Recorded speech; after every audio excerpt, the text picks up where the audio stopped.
7h22, c'est l'heure de la revue de presse de Mohamed Ali Mouba. Bonjour. Bonjour Ismaël et bonjour à tous. À la une, rassemblement aujourd'hui de l'opposition à la place Soweto.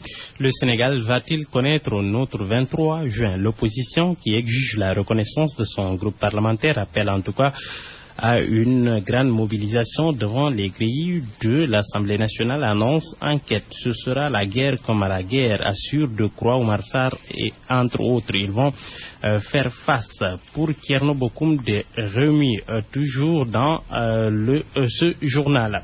Cette fermeture n'est rien d'autre qu'une stratégie mise en branle par le régime pour détourner les populations du débat sur le classement du Sénégal parmi les pays les plus pauvres. Mais question.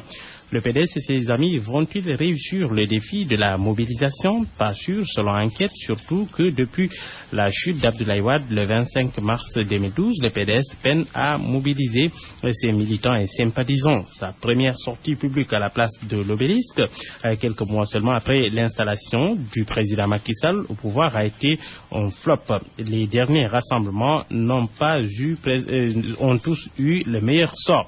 Le secrétaire administratif de l'APR, Abdourahmane Ndiaye, estime dans la tribune que l'opposition n'a pas les moyens de bloquer l'Assemblée nationale. Le confrère ajoute que l'opposition veut bloquer les travaux des commissions techniques dans le cadre de l'adoption du budget 2006, mais il faut que leurs députés se lèvent tôt, car comme la semaine dernière, lors de la mise en place des bureaux de commission, un important dispositif policier avait été déployé et seuls les députés vont accéder aujourd'hui encore à l'intérieur de l'Assemblée nationale. Le confrère parle de dangereuse escalade entre l'opposition et le pouvoir, mais pour Samba Alar du Populaire, tout cela se comprend au regard de sa composition, la composition de l'Assemblée nationale, l'une des pires législatures du Sénégal indépendant.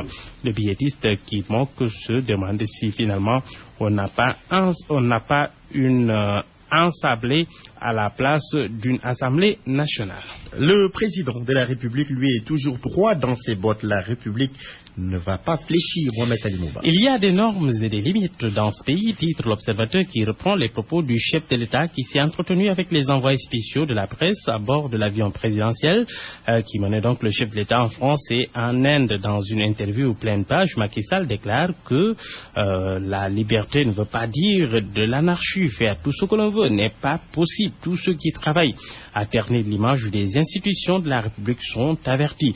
Le chef de l'État réaffirme aussi sa volonté de terminer les travaux de l'aéroport international Blaise Diagne. Nous avons demandé à Saoudi Bin Laden groupe de terminer les travaux ou de dégager, a-t-il dit. Libération fait retenir pour sa part cet autre propos de Macky Sall. Moi, un homme pressé, non. Le seul combat qui vaille selon le président Sall, c'est le combat du développement de notre pays. Sida, dans les armées, la grande muette parle enfin. À en croire le général Mamadou Gueye Faye, au commandant de la gendarmerie nationale et directeur de la justice militaire à qui Walfadri a tendu son micro, il n'y a pas 300 militaires atteints du VIH dans l'armée, comme cela a été rapporté dans la presse. Dans cet effectif, recadre-t-il, il n'y a que 26 militaires atteints du VIH-Sida, soit 8% de l'effectif. Ils sont tous suivis à l'hôpital militaire de Ouakam, rassure-t-il. Et puis, que dire des viols et de leurs conséquences sur les victimes et leurs proches. Des vies brisées à la fleur de l'âge, constate Sud Quotidien en première page. Récit de vie de ces malheureuses en page intérieure des proches se confie, elle aussi, à lire.